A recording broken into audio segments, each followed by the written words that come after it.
اعوذ باللہ من الشیطان الرجیم بسم اللہ الرحمن الرحیم الحمد للہ رب العالمین والصلاة والسلام علی سید الانبیاء والمرسلین وعلی آلہ واصحابہ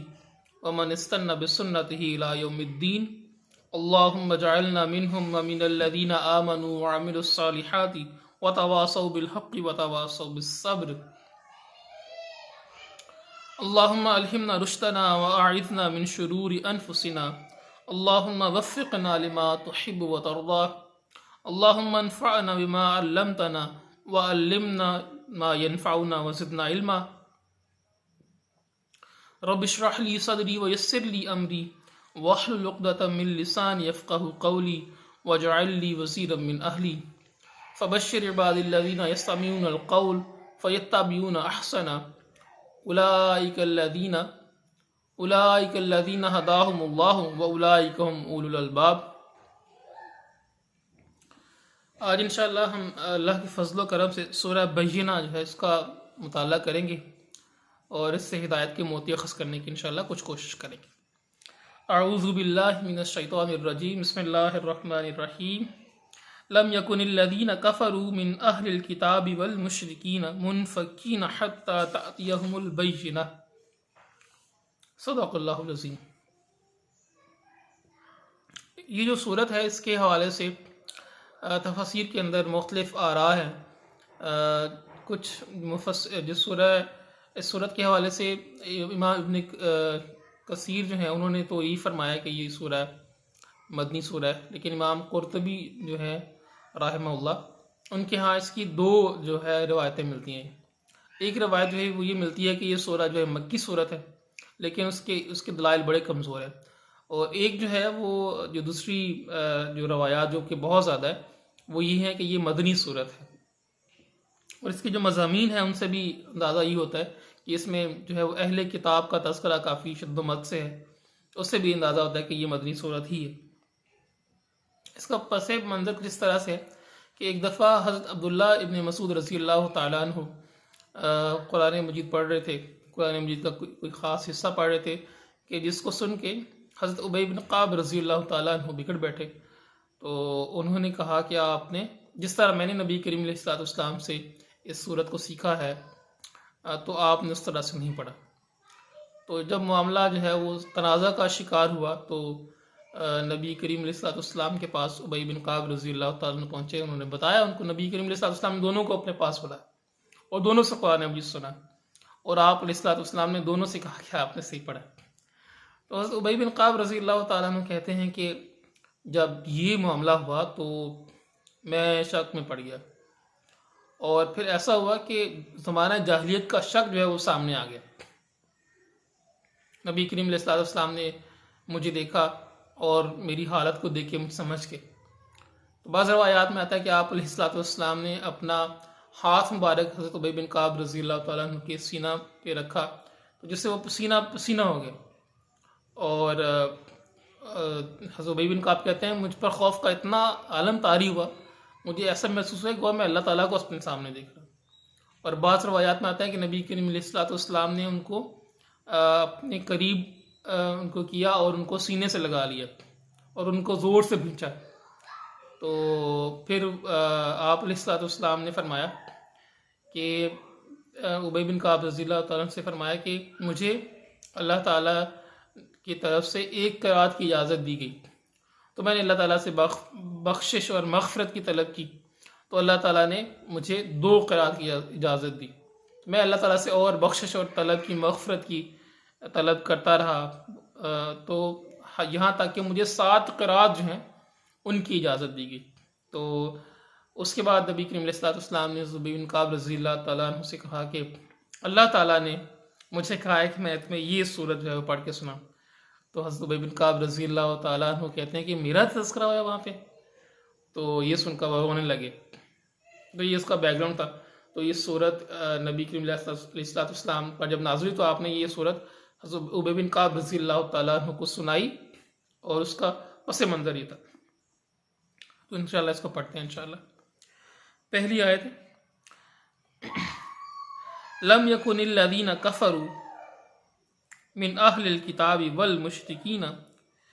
نہیں تھے وہ لوگ جنہوں نے کفر کیا اہل کتاب میں سے اور مشرکین، منفکین باز رہنے والے، حتی تأتیہم البینہ، یہاں تک کہ ان کے پاس کوئی واضح نشانی یا روشن دلائل نہ آ جائے۔ نبی کریم علیہ السلام کی بعثت جب ہوئی تو آپ علیہ السلام سے پہلے 6 صدیاں گزر چکی تھیں، 600 سال کے ڈارک ایریاز گزر چکے تھے جب اس جو یہ ہماری زمین ہے یہاں پہ نبوت جو ہے اللہ تعالیٰ کی طرف سے تفویض نہیں کی گئی، کوئی آسمانی وحی جو ہے وہ نہیں آئی لوگوں کی ہدایت کے لیے۔ تو وہ ڈارک ایجز تھے جس میں ایک تو مشرکین تھے، وہ تو پہلے ہی اللہ تعالیٰ سے جو تھے وہ اللہ تعالیٰ کے ساتھ شرک کا ارتکاب کرتے تھے، لیکن جو آسمانی ہدایات کی پیروی کرنے والے لوگ تھے، جو اہل کتاب تھے، وہ یہودی ہوں یا عیسائی ہوں، تو انہوں نے بھی جو ہے وہ شرک یا نزش ان کے اندر بھی آ چکی تھی۔ تو ان کا کفر قرآن مجید نے جگہ جگہ بتایا، جس طرح سے اللہ تعالیٰ نے قرآن مجید میں فرمایا کہ جو عیسائی تھے انہوں نے کہا عیسیٰ ابن اللہ، اور جو یہودی تھے انہوں نے کیا کہا عزیر ابن اللہ، معاذ اللہ۔ پھر اسی کے علاوہ قرآن مجید نے یہ بھی تذکرہ کرتا ہے کہ عیسائیوں کے اندر کچھ ایسے لوگ بھی تھے جو کہتے تھے کہ اللہ جو ہے وہ 3 میں سے ایک ہے، معاذ اللہ۔ تو ان کے جو شرک تھا، ان کا جو کفر تھا، اس کو قرآن مجید نے جگہ جگہ جو ہے وہ ارشاد فرمایا۔ تو اب یہ جو 600 سال گزر چکے عیسیٰ علیہ السلام کے بعد، اب اللہ تعالیٰ فرما رہے ہیں کہ اب ان کے اندر جو یہ بگاڑ آ چکا ہے، اس بگاڑ اور ان کا روے سے باز آ جانے کا جو ایک ذریعہ تھا وہ یہی تھا کہ ان کے پاس روشن دلائل آ جائے۔ پہلے بھی ان کے پاس روشن دلائل آئے تھے اہل کتاب کے پاس، اب وہ 600 سال گزر چکے ہیں اور اب جو ہے وہ دوبارہ ان کے اندر وہ بگاڑ آ چکا ہے، شرک ان کے اندر مبتلا ہو چکے ہیں۔ تو اب اللہ تعالیٰ کی رحمت جو ہے وہ دوبارہ اس نے جوش مارا اور انسانیت کے پاس اللہ تعالیٰ کی آخری جو ہدایت ہے وہ آ رہی ہے۔ تو اللہ تعالیٰ فرما رہے ہیں کہ یہ اللہ تعالیٰ کی طرف سے یہ بینہ ہے، یہ واضح دلیل ہے، واضح روشن نشانیاں ہیں کہ ان کے آنے جب تک یہ نہ آ جاتی لوگوں نے جو ہے وہ باز آنے والے نہیں تھے، اسپیشلی جو مشرکین تھے اور جو اہل کتاب میں سے کفر کرنے والے تھے۔ اب اس واضح دلیل کو آگے فرمایا رسول من اللہ یتلو صحفا مطہرہ۔ تو یہ جو واضح نشانی ہے یہ اللہ کا رسول بھی ہے اور اللہ کی کتاب بھی ہے، یہ دونوں مل کے جو ہے یہ روشن دلائل بنتے ہیں۔ تو قرآن مجید سے نبی کریم علیہ السلام کی سیرت کو، آپ کی سنت کو، آپ کے طریقوں کو جدا نہیں کیا جا سکتا۔ قرآن مجید جو ہے اس کی ہدایت ہمیں نبی کریم علیہ السلام کی سیرت مطہرہ کی روشنی میں ملے گی۔ جو نبی کریم علیہ السلام نے اس کی وضاحت فرمائی، جس طرح آپ نے جو ہے وہ صحابہ کو سکھایا، اور صحابہ کا جو فہم تھا جو کہ انہوں نے نبی کریم علیہ السلام سے سیکھا تھا، وہی دین میں قابل حجت ہے، اور وہی جو ہے وہ یہ بینہ کے معنوں میں آئے گا، رسول من اللہ یتلو صحفا مطہرہ۔ جب تک اللہ کا ایک رسول، نبی کریم علیہ السلام کی بات ہو رہی ہے، کہ وہ ان کے سامنے پاک صحیفے پڑھ کر نہ سنائے۔ تو یہاں پر یہ بھی تذکرہ ہو رہا ہے کہ اس سے پہلی جو کتابیں تھیں ان میں اتنی زیادہ تبدیلیاں آ گئیں، اتنے زیادہ لوگوں نے اس کے اندر چیزیں ڈال دیں کہ وہ اب پاکیزہ نہیں رہیں۔ آج بھی اگر ہم دیکھیں جو یہودیوں کی کتابیں ہیں، جو عیسائیوں کی کتابیں ہیں، ان کو پڑھے تو وہ ان میں اخلاق سے گری ہوئی باتیں ہیں، انسان کا ضمیر جو ہے وہ گوارا نہ کرے کس طرح کی باتیں اس میں لکھی ہیں۔ جو اللہ کے نبی ہیں ان کے بارے میں اتنی ان کی عصمتوں کی دری کی گئی اتنی بری طریقے سے، تو وہ اخلاقی طور پہ باتیں صحیح نہیں ہیں، ہر لحاظ سے نہ عقل سلیم ان کو تسلیم کرتی، اس طرح کی باتیں ان کتابوں کے اندر موجود ہیں۔ تو ان کو پڑھنے کے بعد قرآن مجید آپ پڑھیں تو آپ کو لگے گا یہ قرآن مجید تو ہمارے ضمیر کی آواز ہے، یہ ایسے لگ رہا ہے کہ جیسے یہ جو عقل، جو فطرت سلیم ہوتی ہے اس کی بالکل آواز ہے، اس کی اندر کی آواز ہے، کیونکہ اللہ تعالیٰ کا یہ احکامات ہیں، اللہ تعالیٰ کا کلام ہے، تو یہ بغیر فطرت بالکل اس کے اوپر کتاب ہے یہ۔ تو یہاں فرمایا گیا کہ رسول من اللہ یتلو صحفا مطہرہ، ایک اللہ کا رسول جو ہے وہ ان کو صحیفے پڑھ کے سنائے۔ تو رسول من اللہ یتلو صحفا مطہرہ، اللہ کا رسول اور اللہ کی کتاب، یہ دونوں مل کے جو ہے وہ یہ روشن دلائل ہیں اللہ تعالیٰ کے وجود کے لیے، اللہ تعالیٰ کی کبریائی کا، اللہ تعالیٰ کی الوہیت کا، اللہ تعالیٰ کی توحید کا۔ تو یہ ہمارے لیے جو ہے وہ صراط مستقیم بھی یہی ہے کہ اللہ کا رسول اور اللہ کی کتاب، یہ دونوں مل کے ہمارے لیے مینارہ نور ہیں۔ فیہا کتب قیمہ، اور اس کی ان صحیفوں کے اندر، فیہا جو صحف مطہرہ کی بات ہوئی، ان صحیفوں میں یا اس صحیفے کے اندر کتب قیمہ، احکام ہیں درست اور معتدل۔ تو اس قرآن مجید کی یہاں پر بات ہو رہی ہے کہ اس قرآن مجید کے اندر جو ہے وہ معتدل احکامات ہیں جو بالکل عین فطرت کے مطابق ہیں۔ وما تفرق الذین اوتوا الکتاب الا من بعد ما جاءتهم البینہ، اور نہیں متفرق ہوئے وہ لوگ جن کو کتاب دی گئی تھی اس کے بعد کہ ان کے پاس آ گئی واضح دلائل، ان کے پاس روشن دلائل آ گئے۔ تو اس آیت کو دو طرح سے سمجھا جا سکتا ہے۔ ایک طرح تو ہم یہ سمجھ سکتے ہیں کہ نبی کریم علیہ الصلوۃ والسلام سے پہلے جب نبی کریم علیہ الصلوۃ والسلام مبعوث ہوئے تو اس وقت جو یہودی تھے اور عیسائی تھے وہ بہت سارے گروہوں کے اندر تقسیم آلریڈی ہو چکے تھے، اور لیکن حالانکہ ان سے پہلے جو اللہ کے دلائل تھے، اللہ کی روشن کتابیں تھیں، وہ تو آ چکی تھیں، لیکن ان روشن دلائل اور روشن کتابوں کے آ جانے کے باوجود انہوں نے ہٹ دھرمی میں ایک دوسرے سے زدم زدہ میں جو ہے وہ اختلاف کیا، اور ہم پڑھتے ہیں یہودی جو ہیں ان کے 71 فرقے ہوں گے، عیسائیوں کے 72 فرقے ہوں گے۔ اس ایک حدیث ہمارے ہاں بھی اس طرح سے ہے کہ جو اس امت کے 73 فرقے ہوں گے ان میں سے جو ہے وہ صرف ایک حق پر ہوگا۔ وہ آپ علیہ السلام سے پوچھا گیا کہ وہ کون ہے، تو آپ علیہ السلام نے فرمایا کہ ما انا علیہ و اصحابی، کہ جو میرے اور میرے صحابہ کے طریقے پر ہوں گے وہ حق پر ہوں گے۔ تو اس آیت کی روشنی میں جو اوت الکتاب کی بات ہو رہی ہے کہ اہل کتاب جو تھے وہ نبی کریم علیہ السلام کے آنے سے پہلے بہت سارے گروہ میں بٹ گئے تھے، حالانکہ ان کے پاس پہلے کتابیں آ چکی تھیں۔ دوسرا انداز کو سمجھنے کا یہ ہو سکتا ہے کہ نبی کریم علیہ السلام کے آ جانے کے بعد، آپ کی دنیا میں تشریف لانے کے بعد بھی ان کے سامنے دلائل آ گئی، روشن دلائل آ گئی، لیکن اس کے باوجود وہ گروہ میں بٹ گئے، کچھ ان میں سے ایمان لے کر آئے، کچھ لے کر نہیں آئے۔ تو یہ جو لے کر نہیں آئے ان کی یہ جو ہے وہ بدقسمتی ہے، ان کی بدبختی ہے کہ ان کے سامنے روشن دلائل آ گئے۔ یعرفونہ کما یعرفون ابناءہم، وہ اللہ کے رسول کو ایسے پہچانتے ہیں جیسے اپنے بچوں کو پہچانتے ہیں، لیکن اس کے باوجود جو ہے وہ ایمان لے کر نہیں آئے۔ اور آگے فرمایا وما امروا الا ليعبدوا اللہ، حالانکہ ان کو اس کے علاوہ کوئی حکم دیا گیا تھا کہ وہ خالص اللہ کی بندگی کرے، مخلصین اللہ الدین، اپنی بندگی کو اس کے لیے خالص کرتے ہوئے، اپنی اطاعت کو اللہ کے لیے خالص کرتے ہوئے صرف اللہ کی عبادت کریں، صرف اللہ کی بندگی کریں، یہ حکم دیا گیا تھا۔ اور یہ اللہ کی بندگی کا جو حکم ہے یہ سورہ اعراف ہم پڑھیں، اس میں جو متعدد رسولوں کا تذکرہ ہے، شعیب علیہ السلام کا تذکرہ ہے، حضرت ہود علیہ السلام کا تذکرہ ہے، حضرت نوح علیہ السلام کا تذکرہ ہے، تو وہ کیا کہتے ہیں، یا قوم، اے میری قوم، اعبدوا اللہ، اللہ کی عبادت کرو، واتقوا، اس کا تقوی اختیار کرو، واطیعون، اور میری اطاعت کرو۔ اللہ کا رسول جو ہے وہ اللہ سے لوگوں کو جوڑتا ہے اور اپنی اطاعت کی جو ہے ان سے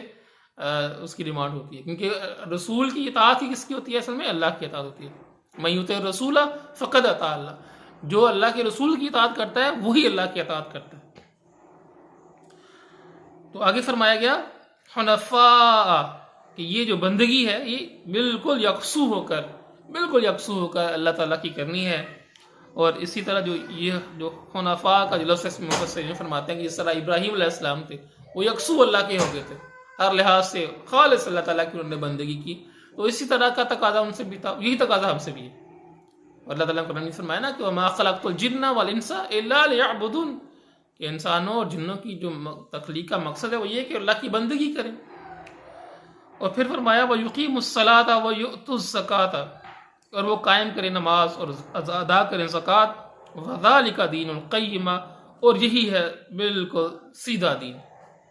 اور پھر اس میں جو علماء کہتے ہیں کہ یہ سیدھی ملت کا دین یہی ہے کہ وہ اقامت صلاۃ اور نظام زکوٰۃ جو ہے اس کو قائم کریں، نماز کا نظام اور زکوٰۃ کا نظام اس کو قائم کیا جائے۔ ان الذین کفروا من اہل الکتاب، بے شک وہ لوگ جنہوں نے کفر کیا اہل کتاب میں سے، والمشرکین، اور مشرک، فی نار جہنم، وہ جہنم میں جائیں گے، خالدین فیہا، اور اس میں ہمیشہ ہمیشہ رہیں گے، اولئک ہم شر البریہ، اور یہ لوگ تو مخلوق میں سب سے بدتر ہیں۔ انہوں نے کس چیز کو پسند کیا؟ اللہ تعالیٰ کی اطاعت کو، اللہ تعالیٰ کی فرمانبرداری کو، اللہ تعالیٰ کی بندگی کو جو ہے انہوں نے اس کے بدلے میں گمراہی کو خرید لیا، ہدایت کے بدلے میں گمراہی کو خرید لیا۔ فما ربحت تجارتہم، تو ان کی تجارت یہ کبھی ان کے کام نہیں آئی۔ اور اللہ تعالیٰ نے کہا کہ یہ تو جانوروں سے بھی بدتر ہے، تمام مخلوقات سے بدتر ہیں جو لوگ جہنم میں جا رہے ہیں، مشرکین اور اہل کتاب میں سے انہوں نے کفر کیا۔ ان الذین آمنوا، بے شک وہ لوگ جنہوں نے ایمان جو لے کر آئے، وعملوا الصالحات، اور جنہوں نے نیک اعمال کیے، اولئک ہم خیر البریہ، یہی لوگ ہیں مخلوق میں سب سے بہترین۔ یہاں سے جو ہے علماء سے استدلال کرتے ہیں کہ مخلوق میں سب سے بہترین سے مراد اب یہ ہے کہ یہ تمام مخلوقات سے بہتر ہے، فرشتوں سے بھی افضل ہیں، کیونکہ ان کے پاس تو نافرمانی کا آپشن ہی نہیں ہے۔ انسان جو ہے اس کے اندر دونوں باتیں، لیکن اس کے باوجود وہ اللہ کی بندگی کرتا ہے، اس کے باوجود وہ اللہ کی اطاعت کرتا ہے۔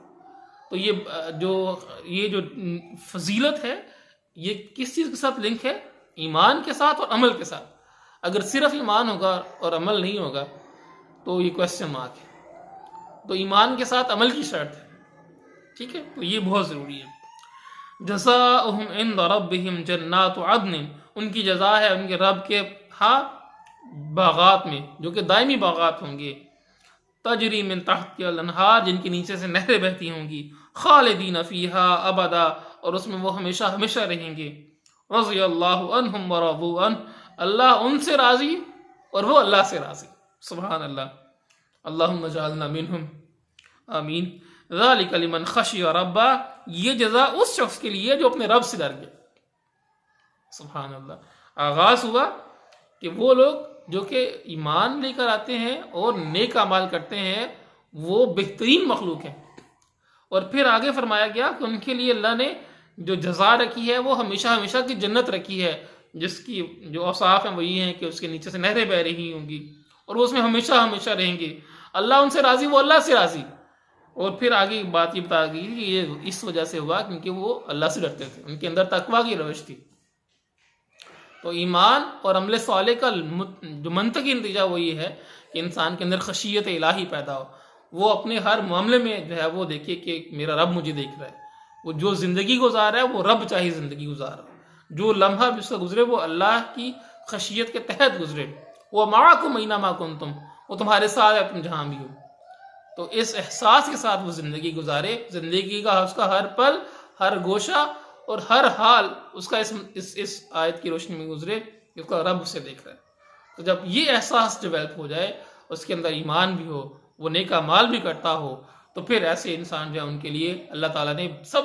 اللہ تعالیٰ کی سب سے بہترین جو اس کے لیے چیز رکھی ہے وہ رضوان اللہ اکبر، اور اللہ تعالیٰ کی جو رضوان ہے، اللہ تعالیٰ کی جو رضا ہے وہ تو سب سے بہترین ہے، سب سے اچھی ہے، سب سے بڑی ہے۔ تو اس کا حصول جو ہے اس کے لیے انسان جو ہے وہ کوشش کرے۔ اقول قولی ھذا واستغفر اللہ لی ولکم ولسائر المسلمین والمسلمات۔ بارک اللہ لی ولکم فی القرآن العظیم ونفعنی وإیاکم بالآیات والذکر الحکیم۔ السلام علیکم ورحمۃ اللہ وبرکاتہ۔